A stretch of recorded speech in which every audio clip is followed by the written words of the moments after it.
बिस्मिल्लाहिर्रहमानिर्रहीम अस्सलाम वालेकुम। सेकेंड ईयर आज का जो हमारा टॉपिक ऑफ डिस्कशन है according to your smart syllabus जो कि है द मॉडर्न पीरियोडिक टेबल, इसको डिस्कस करेंगे हम। मॉडर्न पीरियोडिक टेबल को डिस्कस करने से पहले हमें ये पता होना चाहिए कि ये जो मॉडर्न पीरियोडिक टेबल जो हमें आज हमारी बुक्स में दिखाई देता है ये किस तरह से बना, इसका बैकग्राउंड क्या है, हिस्ट्रिकल बैकग्राउंड इसका देखेंगे और कौन कौन से साइंटिस्ट ने अपना रोल प्ले किया, क्या कंट्रीब्यूशन थी उसकी, ये देखेंगे। पहले हम थोड़ी सी इसकी हिस्ट्रिकल बैकग्राउंड इसका देख लेते हैं। तो सबसे पहले जो हमारे पास एक जर्मन केमिस्ट थे डोब्रीनर ने क्या किया कि उस वक्त जितने भी एलिमेंट्स मौजूद थे उन एलिमेंट्स को according to their atomic mass उन्होंने 3 एलिमेंट्स के एक ग्रुप में उनको अरेंज किया। ठीक है, जितने भी एलिमेंट्स थे उनको एक ग्रुप में अरेंज किया और वो ग्रुप था ओनली 3 एलिमेंट्स का। सिर्फ 3 एलिमेंट्स थे उन ग्रुप्स के अंदर, हर एक ग्रुप के अंदर 3 एलिमेंट्स थे और उन ग्रुप्स को उन्होंने नेम दिया ट्राइएड्स। अब उन ग्रुप्स की प्रॉपर्टी क्या थी, जो उन्होंने खसूसियत बताई थी उन ग्रुप्स की, वो ये थी कि उन्होंने कहा था कि उन ग्रुप में जो सेंट्रल एलिमेंट होता है उसका जो एटॉमिक मास होता है बाकी के 2 एलिमेंट्स के एटॉमिक मासेस के एवरेज के बराबर होते हैं। फॉर एग्जांपल जो आपकी बुक में एग्जांपल दी गई है वो है कैल्शियम है, स्ट्रोंशियम एंड बेरियम का ट्राइएड उन्होंने बनाया था। कैल्शियम पहला एलिमेंट है, स्ट्रोंशियम दूसरा एलिमेंट है एंड बेरियम जो है वो थर्ड एलिमेंट है।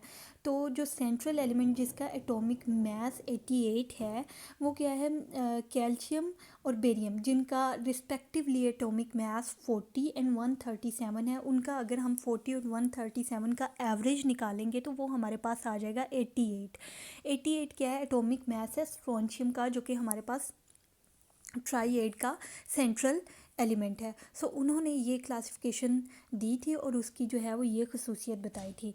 लेकिन ये क्लासिफिकेशन जो है वो ज़्यादा चल नहीं सकी, ड्रॉप हो गई, फ्लॉप हो गई। उसका रीज़न ये थी कि सिर्फ कुछ एलिमेंट्स को ही इस क्लासिफिकेशन की बेस पे जो है वो अरेंज किया जा सका, बाकी के एलिमेंट्स को जो है वो अरेंज ना किया जा सका।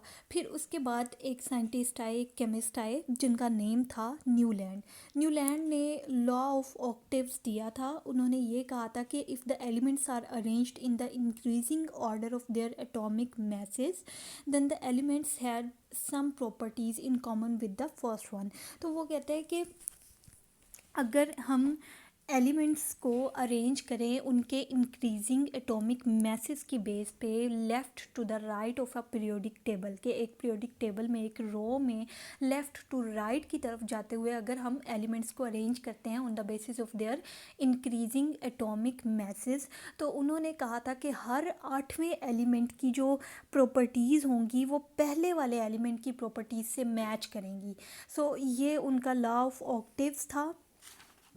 जैसे कि अगर हम पीरियोडिक टेबल में देखें, ये देखें पीरियोडिक टेबल में अगर हम लिथियम को ले लेते हैं, ठीक है, लिथियम हमारा क्या है, पहला एलिमेंट है। अब काउंट करते जाएं बेरिलियम से, बेरिलियम फर्स्ट, 2 3 4 5 6 7 और 8 वाला एलिमेंट क्या आ गया, सोडियम। तो जो सोडियम है इसकी सारी प्रॉपर्टीज़ किसकी तरह की होगी, लिथियम की तरह की होगी। इसको पीरियोडिसिटी कहते हैं। ठीक है, इसको क्या कहते हैं, पीरियोडिसिटी कहते हैं या फिर पीरियोडिक फंक्शन भी इसको बोलते हैं। यानी कि एक रेगुलर इंटरवल के बाद अपनी प्रॉपर्टीज़ को रिपीट करना जो है वो उसको पीरियोडिक फंक्शन कहते हैं। और पीरियोडिक फंक्शन यहाँ पे वो किसका कह रहा है, उनके एलिमेंट्स के एटॉमिक मैसेस का। यानी कि एटॉमिक मैसेस की बेस पे अगर हम एलिमेंट्स को लेफ़्ट टू राइट अरेंज करें तो वो कहता है कि हर 8वें एलिमेंट की प्रॉपर्टीज़ यानी कि सोडियम की प्रॉपर्टीज़ किससे मिलती होंगी, लिथियम से मिलती होगी। इसी तरह अगर हम यहाँ पे बोरोन को देख लेते हैं, ठीक है, बोरोन को ले लेते हैं। बोरोन पहला हमारा एलिमेंट है, तो काउंट करते जाएं 1 2 3 4 5 एंड 6 7 और 8। 8वां एलिमेंट क्या है, एलुमिनियम। तो एलुमिनियम जो है वो 8वां एलिमेंट है, तो वो कहता है कि हर 8वें एलिमेंट की प्रॉपर्टीज़ पहले वाले एलिमेंट से मैच करेंगी। यानी कि एलुमिनियम की प्रॉपर्टीज़ जो है वो पहला वाला कौन सा एलिमेंट है, बोरोन है, उससे मैच कर रही हैं। ये मैच कर रही हैं क्योंकि ये दोनों एक ही ग्रुप में मौजूद हैं और एक ग्रुप में मौजूद जितने भी मेंबर्स होते हैं उनकी इलेक्ट्रॉनिक कन्फिग्रेशन, उनकी केमिकल प्रॉपर्टीज़ सारी आपस में क्या करती होती हैं, मैच करती होती हैं। जिस बेस पे उसने कहा था कि पीरियोडिसिटी हमारे पास जो है वो पाई जाती है कि अगर हम एलिमेंट्स को on the basis of their atomic masses arrange करें। अच्छा, अब डोब्रीनर इसके बाद मेंडलीव सॉरी न्यूलैंड न्यूलैंड का जो था ये अरेंजमेंट ये ज़्यादा कामयाब नहीं हुई। क्योंकि ज़्यादातर एलिमेंट्स ऐसे थे कि जिनको हम इस बेस पे या लॉ ऑफ ऑक्टिव्स की बेस पे हम इसको जो है वो अरेंज नहीं कर सके। फिर उसके बाद एक केमिस्ट आए, रशियन केमिस्ट थे, उनका नेम था मेंडलीव। मेंडलीव ने अपना एक पीरियोडिक टेबल दिया पीरियोडिक लॉ की बेस पे। उसने कहा था कि अगर एलिमेंट्स को उनके increasing order of their atomic masses के अगर उनको उनके एटॉमिक मैसेज के इंक्रीजिंग ऑर्डर में left to the right of a periodic table अगर उनको अरेंज किया जाता है तो उनकी केमिकल जो प्रॉपर्टीज़ होती हैं वो रिपीट होती हैं in a periodic manner. Periodic manner मैंने आपको बता दिया है कि पीरियोडिक फंक्शन बोलते हैं इसको, ठीक है। पीरियोडिक मैनर क्या होता है कि हर 8वें एलिमेंट की प्रॉपर्टीज़ क्या होंगी, पहले वाले एलिमेंट से मैच करती होंगी। ओके, लेकिन ये भी जो है वो ज़्यादा जो है वो चल ना सका क्योंकि बाद में हमें पता चला कि जो एटॉमिक मास की बजाय जो एटॉमिक नंबर होता है एलिमेंट्स का, ठीक है, वो ज़्यादा फंडामेंटल प्रॉपर्टी होती है एक एलिमेंट की। क्योंकि जो एटॉमिक नंबर होता है एलिमेंट का वो उसकी आइडेंटिटी होती है और हर एलिमेंट का अपना एक एटॉमिक नंबर होता है। और इसके अलावा जो दूसरा इसकी जो खसूसियत थी वो ये थी कि हर एलिमेंट पीरियोडिक टेबल में अगर हम मूव करें एक रो में पीरियड में लेफ़्ट टू द राइट, हर एलिमेंट का जो एटॉमिक नंबर है वो 1 बाय 1 इंक्रीज़ होता जाता है, ठीक है। एक सडन इंक्रीज़ नहीं आता उसमें, 1 बाय 1 इंक्रीज़ होता जाता है। लेकिन अगर हम एटॉमिक मास को देखें left to the right move करते हुए तो जो एटॉमिक मैसेज होते हैं उसमें एक सडन जो है वो इंक्रीज़ आ जाता है, कुछ ज़्यादा ही इंक्रीज़ आ जाता है। फॉर एग्जांपल अगर हम हमारे पास एक हाइड्रोजन ले लें, ठीक है, फर्स्ट पीरियड की मैं बात कर रही हूँ जिसमें जस्ट 2 एलिमेंट्स हैं, हाइड्रोजन एंड हीलियम, ठीक है। हाइड्रोजन का एटॉमिक मास कितना है 1। अगर हम हीलियम का देखें तो हीलियम का जो एटॉमिक मास है वो है 4।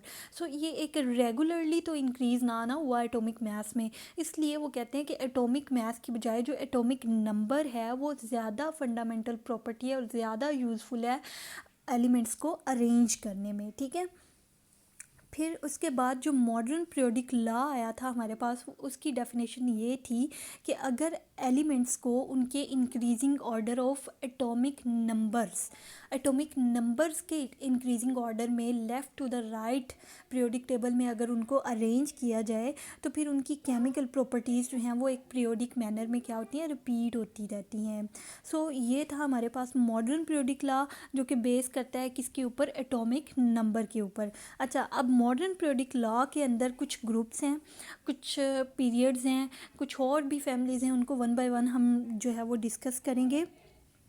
अगर हम देखें इसके अंदर जो है वो कितनी ग्रुप्स की बात करते हैं। ग्रुप्स को हम जो है वो अदर वर्ड्स में कॉलम्स भी कह रहे होते हैं, वर्टिकल कॉलम्स भी इनको कहते हैं, ठीक है। तो इसमें हमारे पास जो है वो कितने 8 ग्रुप्स हैं और उन 8 ग्रुप्स को रोमन न्यूमेरल्स में जो है वो नंबर दिया जाता है। यहाँ पे मैं आपको दिखा देती हूँ।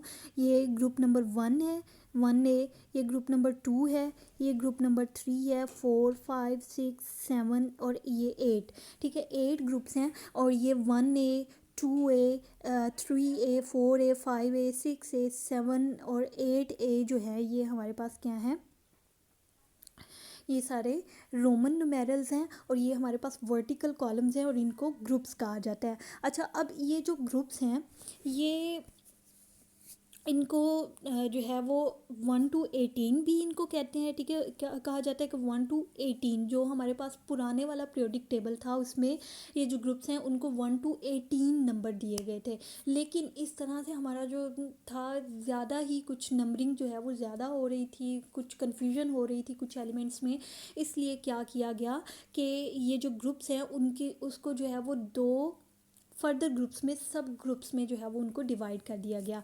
एक तो था हमारे पास ए, ठीक है, सब ग्रुप, ठीक है।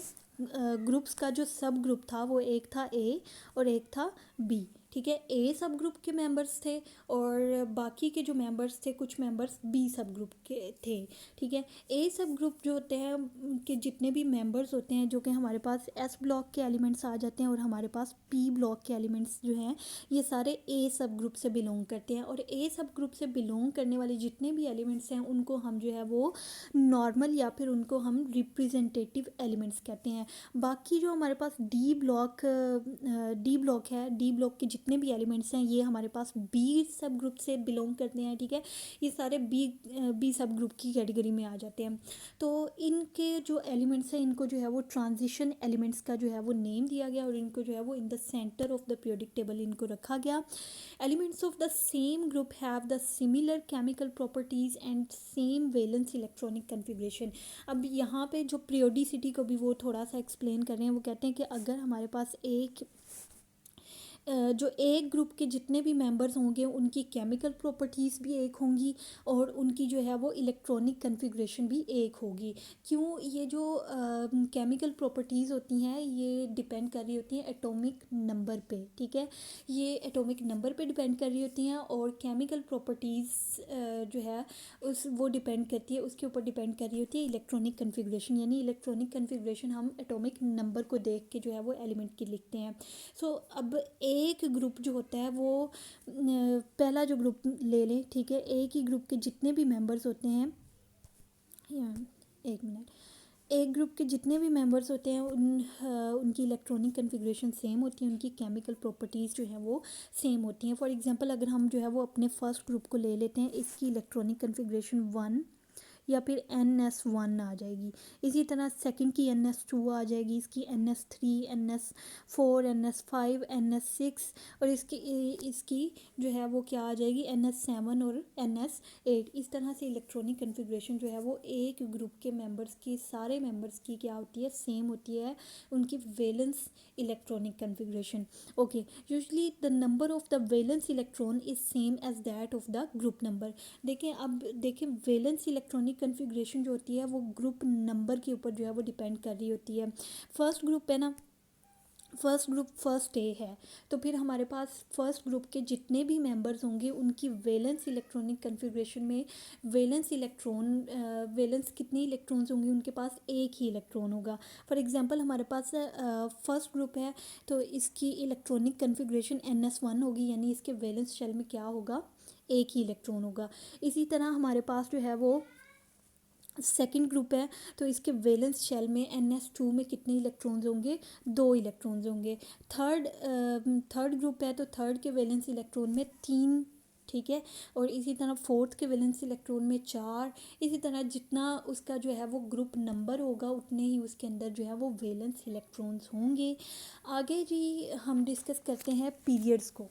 ठीक है, पीरियड्स जो होते हैं ये हमारे पास पीरियोडिक टेबल के अंदर कितने होते हैं 7 पीरियड्स होते हैं पीरियोडिक टेबल के अंदर और इनकी नंबरिंग अरेबिक न्यूमेरल से की जाती है। ठीक है, अब one by one in periods को हम जो है वो डिस्कस करेंगे। पीरियड नंबर 1 देखें, ये वाला ग्रुप है सॉरी ये वाला पीरियड है। पीरियड नंबर 1 में 2 ही एलिमेंट्स हैं, हाइड्रोजन एंड हीलियम। ये हमारे पास जो है वो शॉर्ट पीरियड होता है। ठीक है, पीरियड नंबर 2 देखें, इसमें हमारे पास 8 एलिमेंट्स हैं इसके, lithium, beryllium, boron, carbon, nitrogen, oxygen, fluorine and neon ये है। अब ये जो है इसके अंदर 8 हैं, इसको जो है वो हम क्या बोलते हैं शॉर्ट पीरियड ही इसको बोलते हैं।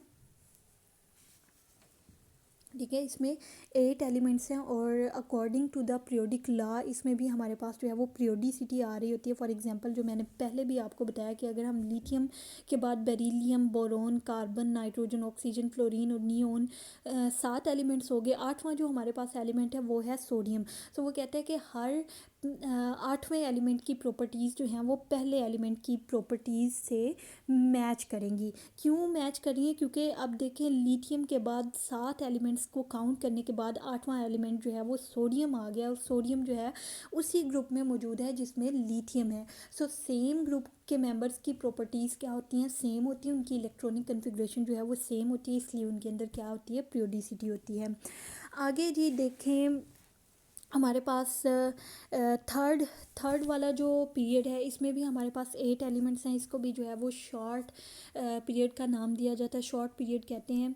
आगे आ जाते हैं जी फोर्थ एंड फिफ्थ वाले पीरियड में। इसमें हमारे पास जो है वो कितने 18 एलिमेंट्स हैं। 18 एलिमेंट्स में से जो 8 एलिमेंट्स हैं वो सब ग्रुप ए से बिलोंग करते हैं, उनको नॉर्मल रिप्रेजेंटेटिव एलिमेंट्स कहते हैं। बाकी के जो 10 एलिमेंट्स हैं वो बी सब ग्रुप से बिलोंग करते हैं, उनको हम जो है वो ट्रांजिशन एलिमेंट्स कहते हैं। इन दोनों का यही केस है, ठीक है, group number period number 4 and period number 5 में। और इनमें पीरियोडिसिटी जो है वो हर 18वें एलिमेंट की होगी, यानी 18 एलिमेंट के बाद जो 19वां एलिमेंट है उसकी प्रॉपर्टीज़ जो है वो पहले वाले एलिमेंट से मिलती होंगी। फॉर एग्जांपल अगर हम पोटाशियम का को ले लेते हैं, ये हमारा पहला एलिमेंट है, ठीक है। उसके बाद काउंट करें, हमारे पास कैल्शियम 1 2 3 4 5 6 7 8 9 10 11 12 13 14 15 16 17 एंड ये रुबीडियम पे आ जाएं, ये 18 है। हर 18वें एलिमेंट के बाद हमारे पास पीरियोडिसिटी आएगी, यानी repetition of the chemical properties आएगी, ठीक है। रुबीडियम की प्रॉपर्टीज़ जो है वो पोटाशियम से मिलती होंगी। आगे पीरियड नंबर 6 की बात करें तो पीरियड नंबर 6 में 32 एलिमेंट्स होते हैं। ये वेरी लॉन्ग पीरियड है और इनमें से जो 8 एलिमेंट्स हैं वो सब ग्रुप ए से बिलोंग करते हैं, उनको रिप्रेजेंटेटिव नॉर्मल एलिमेंट्स कहते हैं। बाकी के 10 ट्रांजिशन एलिमेंट्स हैं और बाकी के एक सेट होता है 14 एलिमेंट्स का, उनको नेम दिया जाता है लेंथेनाइड्स का, ठीक है। Lanthanides have similar properties and have shown separately at the bottom of the periodic table। अच्छा, इसमें जो हमारे पास 32 एलिमेंट्स हैं, 32 में से 8 जो हैं वो हमारे पास नॉर्मल आ गए, 10 जो है वो हमारे पास ट्रांजिशन आ गए। बाकी जो लेंथेनाइड्स हैं उनको हम इनर ट्रांजिशन एलिमेंट्स बोलते हैं और उनको लेंथेनाइड्स कहा जाता है, ठीक है। लेंथेनाइड्स क्या हैं? Inner transition elements. इनको सेंटर में क्यों नहीं रखा गया, लेंथेनाइड के बाद क्यों नहीं इनको जो है वो पीरियोडिक टेबल में रखा गया? क्योंकि अगर हम लेंथेनाइड के बाद ये 14 एलिमेंट्स भी लिख देते तो हमारा पीरियोडिक टेबल जो है वो बहुत ही ज़्यादा लेंथी हो जाता। सो इस वजह से लेंथेनाइड्स और एक्टिनाइड्स दोनों को at the bottom of the periodic table जो है वो रखा जाता है। 7 वाला जो ग्रुप पीरियड है वो इनकम्प्लीट है। बहुत से एलिमेंट्स जो कि अभी तक डिस्कवर नहीं हुए उनकी स्पेस जो है वो छोड़ी गई है और फ्यूचर में जैसे ही वो डिस्कवर होंगे यहाँ पे जो अपनी स्पेस पे उनको रख दिया जाएगा। तो इनमें से भी हमारे पास जो हैं वो क्या हैं, सिर्फ 2 नॉर्मल एलिमेंट्स हैं, ठीक है। सिर्फ 2 नॉर्मल एलिमेंट्स हैं इसमें और 10 इसमें ट्रांजिशन एलिमेंट्स हैं और 14 इसमें हमारे पास जो है वो इनर ट्रांजिशन एलिमेंट्स हैं जिनको एक्टिनाइड्स कहा जाता है। और जितने भी एक्टिनाइड्स हैं इन सब की प्रॉपर्टीज़ एक दूसरे से मिलती होती हैं। सो ये तो हमने बात कर ली इसमें पीरियोडिक टेबल में पीरियड्स की एंड ग्रुप्स की। नेक्स्ट इसमें कुछ और फैमिलीज़ भी होती हैं पीरियड्स और ग्रुप्स के अलावा। हमने जो पढ़ी हैं लेंथेनाइड्स, एक्टिनाइड्स। लेंथेनाइड और एक्टिनाइड्स को रेयर अर्थ एलिमेंट्स भी कहा जाता है। क्यों? क्योंकि ये बहुत ही ज़्यादा जो है वो रेयर होती हैं। इनके अलावा कुछ फैमिलीज़ हैं। नंबर 1 पे जो फैमिली है वो है alkali metals. So first A के जितने भी फर्स्ट है कि जितने भी एलिमेंट्स हैं ये सारे के सारे इनको अल्कलीज कहा जाता है, कि अल्कली मेटल्स कहा जाता है। क्यों कहा जाता है? क्योंकि ये इनकी प्रॉपर्टी होती है कि ये वाटर के साथ मिलकर स्ट्रॉन्ग अल्कलीज बनाते हैं। आगे आ जाएं जी सेकंड ए ग्रुप को अगर हम देखें तो इनको रेयर अल्कलाइन अर्थ मेटल्स जो हैं वो इनको कहा जाता है, क्योंकि ये अर्थ क्रस्ट में जो है वो मौजूद होते हैं। इनकी प्रेजेंस जो होती है वो अर्थ क्रस्ट के अंदर ये प्रेजेंट होते हैं। और इसके अलावा इनका अल्कलाइन करैक्टर भी होता है, यानी वाटर के साथ मिलकर जो है ये अल्कलीज बना रहे होते हैं। इसके अलावा हेलोजेंस आ जाते हैं, फ्लोरीन, क्लोरीन, ब्रोमीन, जो 7A ग्रुप से बिलोंग करते हैं ये हैं, इनको हेलोजेंस कहा जाता है। नोबल गैसेस हैं जो कि हमारे पास helium, neon, argon, krypton, xenon, radon, ठीक है, ये सारी आ जाती हैं।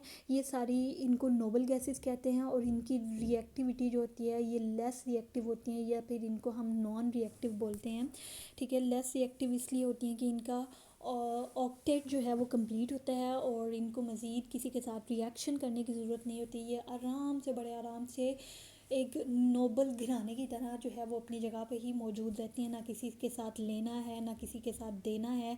At the end of the periodic table इनको जो है वो रखा गया है। ओके, ये तो बात होगी बाकी की फैमिलीज़ की। बाकी पीरियोडिक टेबल में देखें तो हमारे पास जो है वो ब्लॉक्स हैं, ठीक है। एक है G S block. S block जो होता है इसमें फर्स्ट ए सेकंड ए के जितने भी एलिमेंट्स आते हैं ये एस ब्लॉक से बिलोंग करते हैं। क्यों इनको एस ब्लॉक का नेम क्यों दिया गया? क्योंकि इन दोनों के एलिमेंट्स, इन दोनों फर्स्ट ए और सेकंड ए ग्रुप्स के जितने भी एलिमेंट्स हैं इनके जो वैलेंस इलेक्ट्रॉन्स हैं ना वो एस ऑर्बिटल के अंदर आते हैं, ठीक है। आगे पी एलिमेंट्स के, पी ब्लॉक की बात करें तो हमारे पास थर्ड ए से लेकर 8 ए के जितने भी एलिमेंट्स हैं उनको पी ब्लॉक एलिमेंट्स कहा जाता है। इनको पी ब्लॉक एलिमेंट्स का नाम क्यों दिया गया है? क्योंकि इनके वैलेंस इलेक्ट्रॉन्स जो होते हैं वो पी सब शेल के अंदर आते हैं। आगे आ जाए, एक हमारे पास जो है वो इसके अंदर होता है डी ब्लॉक। ये जो सेंट्रल ट्रांजिशन एलिमेंट्स हैं ये सारी डी ब्लॉक एलिमेंट्स कहलाते हैं क्योंकि इनका जो वैलेंस इलेक्ट्रॉन होता है वो डी सब शेल के अंदर आता है। इसके अलावा हमारे पास ये जो लेंथनाइड्स और एक्टिनाइड्स हैं इनको हम जो है वो एफ ब्लॉक एलिमेंट्स कहते हैं क्योंकि इनके जो वैलेंस इलेक्ट्रॉन्स होते हैं वो एफ के अंदर आ जाते हैं। नेक्स्ट आगे हम बात करते हैं जी पीरियोडिक टेबल के अंदर metals, non metals and metalloids की। जो फर्स्ट ए और सेकंड ए की जितने भी एलिमेंट्स हैं ये सारे मेटल्स हैं, ठीक है। इस साइड पे सारे मेटल्स हैं लेफ़्ट वाली साइड पे। और अगर हम पीरियोडिक टेबल की जो है वो राइट साइड पे देखें, ये वाले जितने भी ये वाले एलिमेंट्स होते हैं ये सारे क्या हैं? Non metals. ये सारे थे मेटल्स और ये सारे क्या हैं? नॉन मेटल्स हैं। और जो दरमियान में ट्रांजिशन एलिमेंट्स हैं ये हमारे पास मेटलॉइड्स, ये जो एक ब्लैक से कलर में ये नज़र आ रहा है ये सारे क्या हैं? मेटलॉइड्स हैं। और इनको ट्रांजिशन एलिमेंट्स कहा जाता है जो सेंटर में डी ब्लॉक से बिलोंग करते हैं। इनको अब सवाल ये पैदा होता है कि ये जो डी ब्लॉक एलिमेंट्स हैं इनको ट्रांजिशन एलिमेंट्स ही क्यों कहा जाता है? अब देखिए इसकी डी ब्लॉक के एक साइड पे एस ब्लॉक एलिमेंट्स हैं, एक साइड पे हमारे पास पी ब्लॉक एलिमेंट्स हैं। एस ब्लॉक के जितने भी एलिमेंट्स हैं उनका मेटेलिक करेक्टर होता है और ये नॉन मेटल्स होते हैं। तो जो ट्रांजिशन एलिमेंट्स होते हैं ये मूव कर रहे होते हैं एस टू पी की तरफ, यानी इनका जो करेक्टर होता है वो मेटेलिक से नॉन मेटेलिक की तरफ जो है वो चेंज होता रहता है। तो इसलिए इसको ट्रांजिशन एलिमेंट्स कहा जाता है। सो आज का जो लेक्चर था वो इतना ही था। उम्मीद है आपको समझ आई होगी। सो अल्लाह हाफिज़।